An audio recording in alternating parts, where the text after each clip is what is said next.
In the heart of Russia, in the shadows of the Kremlin, long before Ivan the Terrible carved his name into history with fire and fear, another tale began. Quiet, veiled in whispers and sealed behind monastery walls. In fact, no walls were high enough or strong enough to contain it. It cut right through the ancient fortresses, the fortified places of eternal worship, and even through the tombstones, bringing nightmares to the rules for centuries to come. Common folk would be afraid even to whisper it for the fear of prosecution and imminent death. And yet, it lived. It set itself free, and it carried itself right to this day as word of mouth and later as printed word. Does it mean it was true? Who knows? This is for you to decide. So listen closely as we reveal the story of a discarded princess and a phantom prince who may have haunted the Russian throne ever since. This is the story of Princess Solomonia and her baby son.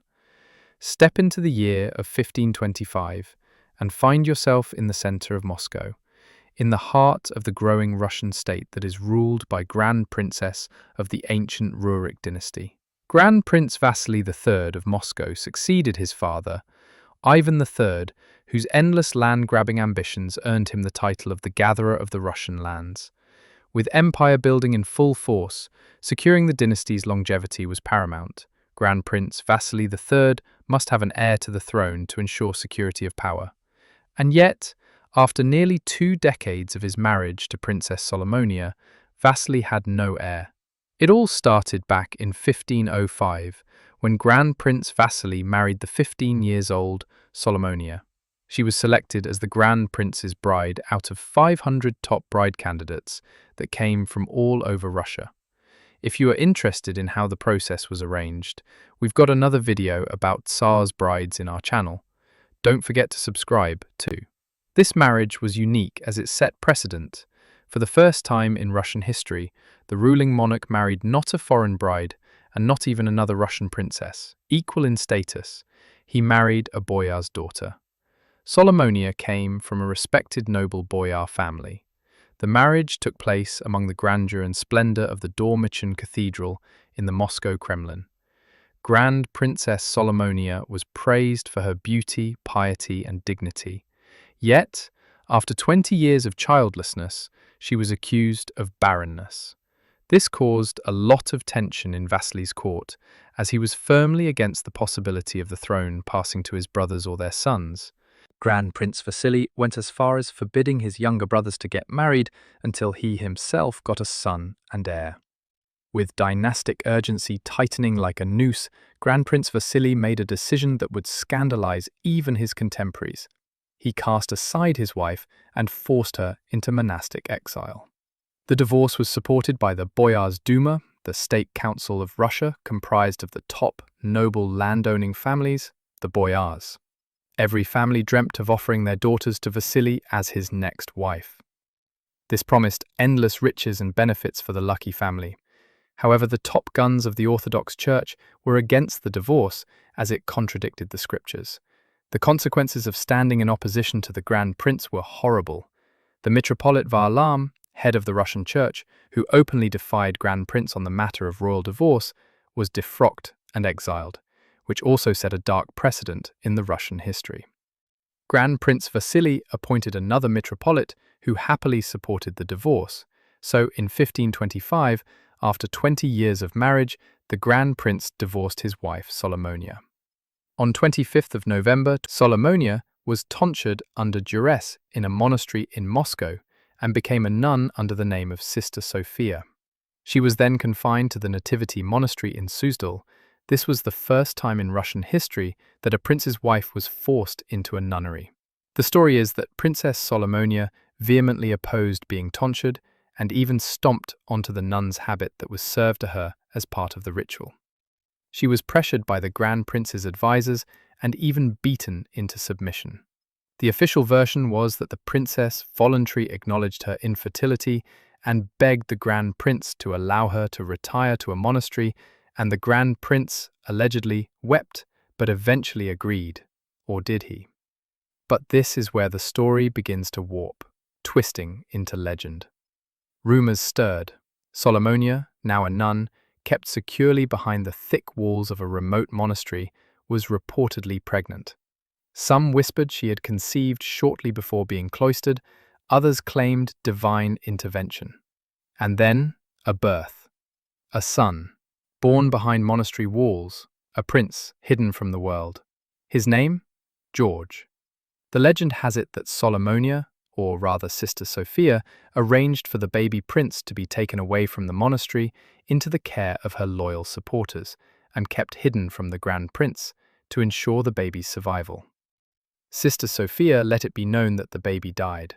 The rumours of the birth and the baby reached the Grand Prince, who sent investigators to speak to Sister Sophia. She refused to tell the truth and only said that the investigators and the Grand Prince did not deserve to see the baby prince. She prophesied that when he grew up he would take power and will avenge his mother. No official record acknowledges the child. Yet the legend persisted. Locals told of a secret burial in the monastery grounds, but when the tomb, believed to hold the boy's remains, was opened centuries later, in 1934, there was no body.